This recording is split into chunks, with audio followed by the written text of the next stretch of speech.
बेटा जो international trade है उसके कुछ मेन पॉइंट्स होते हैं। क्या क्या होते हैं? देखिए, इंटरनेशनल ट्रेड है वो किसके ऊपर बेस्ड होता है? इंटरनेशनल स्पेशलाइजेशन के ऊपर। और जो इंटरनेशनल स्पेशलाइजेशन है वो किसके ऊपर बेस्ड होती है?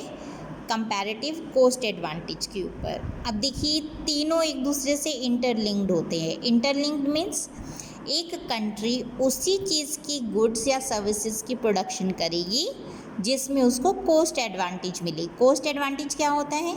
मीन्स उसके देश में, मतलब उस कंट्री में जो उस गुड्स या सर्विस को प्रोड्यूस करने में जो कॉस्ट आएगी वो दूसरे देशों में आने वाली कॉस्ट से कम है, तभी वो उस गुड्स या सर्विसेज की प्रोडक्शन करेगी।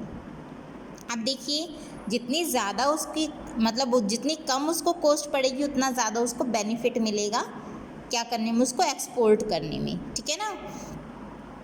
जितना ज़्यादा कंपैरेटिव कॉस्ट एडवांटेज होगा उतनी ज़्यादा वो उसमें स्पेशलाइजेशन हासिल करेगी, और जितनी ज़्यादा स्पेशलाइजेशन होगी उतनी ज़्यादा उसको अर्निंग अच्छी होगी, उतनी ज़्यादा उसका इंटरनेशनल ट्रेड बढ़ेगा दूसरी कंट्रीज़ के साथ।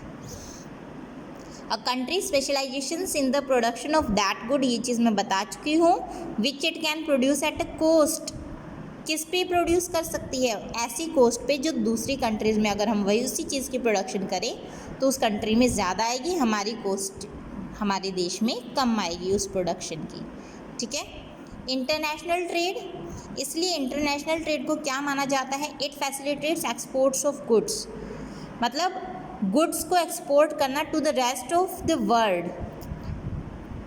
द वर्ल्ड को एट अ हायर प्राइस। जो हम डोमेस्टिक मार्केट में उसी गुड्स को जब हम सेल करते हैं वो कम रेट पे करते हैं, और जबकि वर्ल्ड को जब हम सेल करते हैं, मतलब एक्सपोर्ट करते हैं जब वही गुड्स, तो वो हायर प्राइस पे करते हैं। डोमेस्टिक मार्केट में कम रेट पर करते हैं, रेस्ट ऑफ द वर्ल्ड को हायर प्राइस पे हम एक्सपोर्ट करते हैं। इसमें इंपोर्ट्स ऑफ गुड्स होता है। ठीक है? और जैसे जैसे हमारी इंपोर्ट्स बढ़ती है गुड्स की तो क्या होता है, हमारे मार्केट, डोमेस्टिक मार्केट के अंदर वैरायटी मिल जाती है हमें गुड्स में। ठीक है? जो हमारी कंट्री में प्रोड्यूस हो रहे हैं वो तो है ही, बाहर के देशों से जो आ रहे हैं वो उसकी हमें काफ़ी सारी वाइड वैरायटी ऑफ गुड्स मिल जाती हैं। ज़्यादा वाइडर साइज़ होने की वजह से मार्केट में क्या हो गया है, जो इन्वेस्टर्स हैं, मार्केट का साइज़ बड़ा हो गया। अब इन्वेस्टर ज़्यादा बेटर क्या करना चाहते हैं? इन्वेस्टमेंट करना चाहते हैं। इन्वेस्टमेंट का साइज़ भी बढ़ गया है, इन्वेस्टर्स के लिए ज़्यादा अपॉर्चुनिटीज़ क्रिएट हो गई है।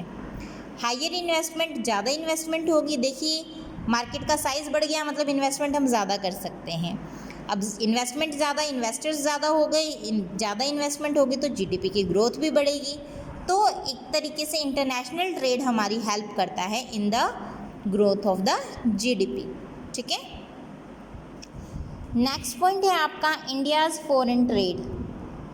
इंडिया का फॉरेन ट्रेड कैसा था? देखिए बेटा, ये चीज़ हम पहले भी पढ़ चुके हैं, ये काफ़ी बार आ चुकी है। Eight the time of independence के टाइम पर, उस वक्त इंडियन इकोनॉमी के ऊपर किसका राज था? ब्रिटिशर्स का राज था। और ज़्यादातर जो हमारे जो प्रोडक्ट्स थे, जो रॉ मटेरियल था, वो कहाँ सप्लाई किया जाता था? ब्रिटिश या ब्रिटेन में सप्लाई किया जाता था, ब्रिटिश कंट्रीज़ में सप्लाई किया जाता था। ठीक है ना? तो Britishers used our natural resources as raw material. Britishers ने हमारी कंट्री के रिसोर्सेज को रॉ मटेरियल के तौर पे यूज़ किया। ठीक है? और ब्रिटिश इंडस्ट्रियल गुड्स के लिए हमारी मार्केट को काफ़ी ज़्यादा एक्सप्लॉइट किया।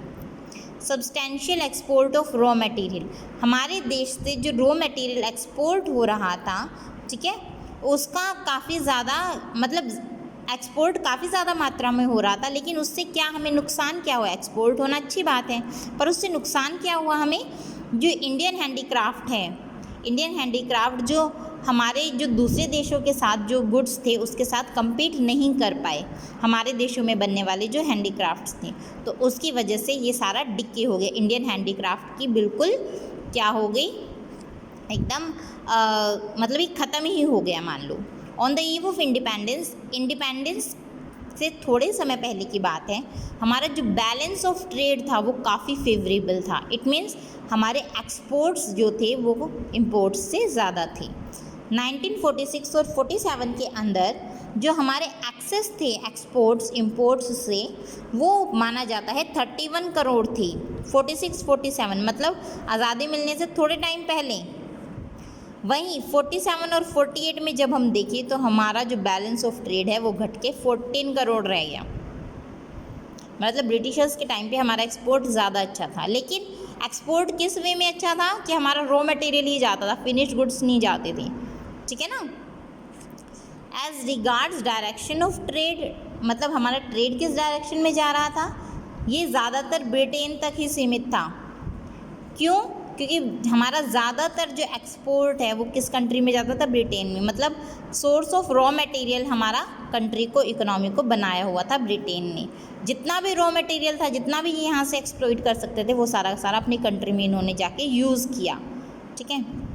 तो कॉम्पोजिशन ऑफ ट्रेड, मतलब जो हमारे देश का कॉम्पोजिशन था ट्रेड का, एक्सपोर्ट हालांकि ज़्यादा थे, लेकिन ज़्यादातर हमारे देश से रॉ मटेरियल जाता था, ठीक है। और इम्पोर्ट था वो किसका होता था, फिनिश्ड गुड्स का होता था। तो इससे क्या हुआ, कॉम्पोजिशन था वो काफ़ी ज़्यादा बैकवर्ड था, इसने हमारी इकोनॉमी को काफ़ी ज़्यादा बैक की तरफ ले गया, ठीक है।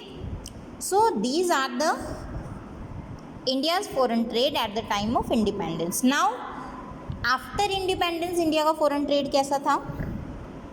आज़ादी मिलने के बाद, देखिए आज़ादी मिलने के बाद हमारे देश में 5 ईयर्स प्लान्स बनते थे, अभी भी बनते हैं, फर्स्ट सेकंड थर्ड फोर्थ, अभी तक 12 5 ईयर्स प्लान्स बन चुके हैं।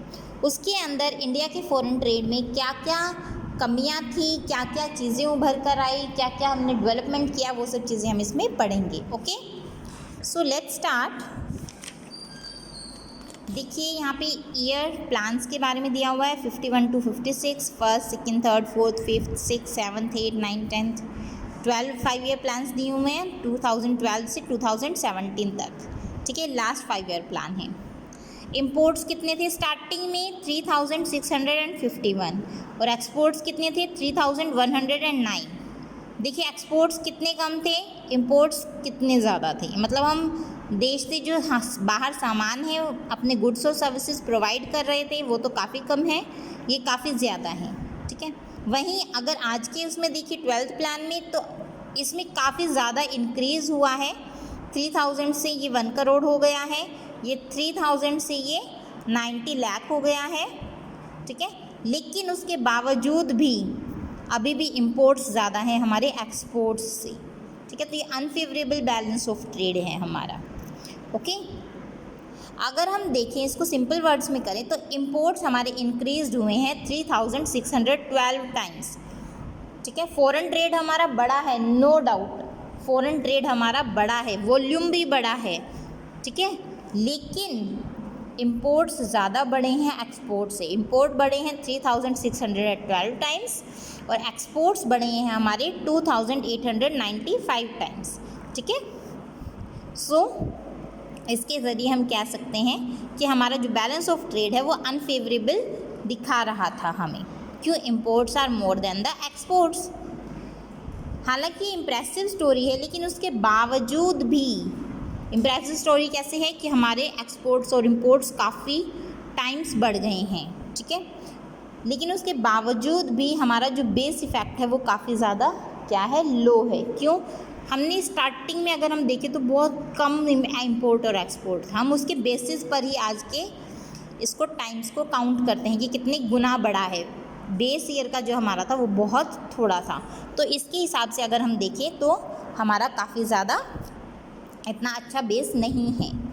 वाइल ओवर टाइम इंडिया का एक्सपोर्ट और इंपोर्ट बढ़े हैं, लेकिन ग्लोबल ट्रेड में इंडिया की जो परसेंटेज है, पार्टिसिपेशन का जो शेयर है वो है सिर्फ 1.8% था 1950 to 51 में, और 1991 में ये 0.5% रह गया था। अब इतना कम होने के बाद 1991 में हमारी एक न्यू इकोनॉमिक पॉलिसी लेकर आए, इकोनॉमिक रिफॉर्म्स हुए, उसकी वजह से काफ़ी सब्सटेंशियल इंक्रीज़ हुआ हमारा वर्ल्ड ट्रेड। अब एक्सपोर्ट ट्रेड कितना हो गया, 2%, और वहीं पर इंपोर्ट ट्रेड हो गया हमारा 2.4%।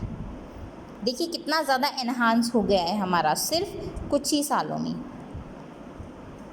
अगला देखिए, just because of economic reforms हमारा जो वॉल्यूम ऑफ ट्रेड है वो भी काफ़ी ज़्यादा बढ़ गया है, पहले से काफ़ी ज़्यादा इंक्रीज़ हो गया है। अभी का इन्होंने नहीं दिया हुआ बट काफ़ी ज़्यादा इंक्रीज़ हुआ है। कॉम्पोजिशन ऑफ फॉरेन ट्रेड में किस किस तरीके का हम गुड्स का एक्सपोर्ट करते हैं, किसका इंपोर्ट करते हैं, वो सब चीज़ें हम इसमें पढ़ेंगे।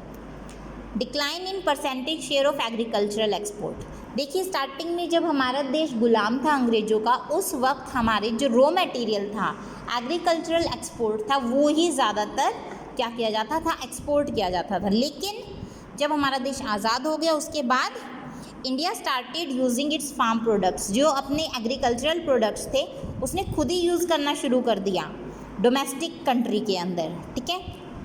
तो अब एक्सपोर्ट किसका है, फार्म प्रोडक्ट्स का काफ़ी कम हो गया। इंडिया की पॉपुलेशन भी काफ़ी बढ़ी, कंजप्शन बढ़ी, पॉपुलेशन बढ़ी तो ऑब्वियसली कंजप्शन भी बढ़ेगी, और जब कंजप्शन बढ़ेगी तो क्या हो जाएगा, फार्म प्रोडक्ट्स की हमारी डिमांड भी बढ़ेगी, और जब डिमांड बढ़ेगी तो क्या हो जाएगा, डिक्लाइन हो जाएगा एग्रीकल्चरल एक्सपोर्ट में। Decline in percentage share of conventional items. Conventional items कौन सी होती हैं, जैसे jute, tea, food grains, minerals, इन सब की मतलब जो हम एक्सपोर्ट कर रहे थे, ठीक है, उन सब में भी काफ़ी ज़्यादा क्या हुआ, डिक्रीज़ हुआ, ठीक है। क्यों, अब हम इसको काफ़ी ज़्यादा अपने देश में ही यूज़ करते हैं, बाहर देशों को सप्लाई करने के बजाय हमारे देश में ही इसकी डिमांड काफ़ी ज़्यादा बढ़ गई है, इस वजह से इसके एक्सपोर्ट में भी काफ़ी ज़्यादा गिरावट आई। Next is increase in percentage share of manufactured good. पहले जो फिनिश गुड्स थे वो नहीं इतने एक्सपोर्ट किए जाते थे, लेकिन अब फिनिश्ड गुड्स, मैन्युफैक्चर्ड गुड्स की एक्सपोर्ट में भी काफ़ी ज़्यादा मतलब बढ़ावा आया, इंक्रीज़ हुआ। आज के टाइम में जेम्स और ज्वेलरी इंडियाज़ की हाईएस्ट एक्सपोर्टिंग कैटेगरी के अंदर आता है। ज़्यादातर इंडिया एक्सपोर्ट किसका करता है, जेम्स और ज्वेलरी का, ठीक है। So these are the composition of foreign trade. मतलब अगर इसको हम सिंपल समराइज़ करके करें, एग्रीकल्चरल एक्सपोर्ट में डिक्लाइन हुआ है, कन्वेंशनल आइटम्स के एक्सपोर्ट में डिक्लाइन हुआ है, और किस में इंक्रीज़ हुआ है, इन द मैन्युफैक्चर्ड और you can say finished goods. और हायर कैटेगरी किसकी है गुड्स की जो हम एक्सपोर्ट कर रहे हैं, that is James and jewellery, okay. So this is your chapter. अभी हम आगे का इसका टॉपिक रहेगा डायरेक्शन ऑफ फॉरेन ट्रेड, इसको हम अपनी नेक्स्ट वीडियो में देखेंगे।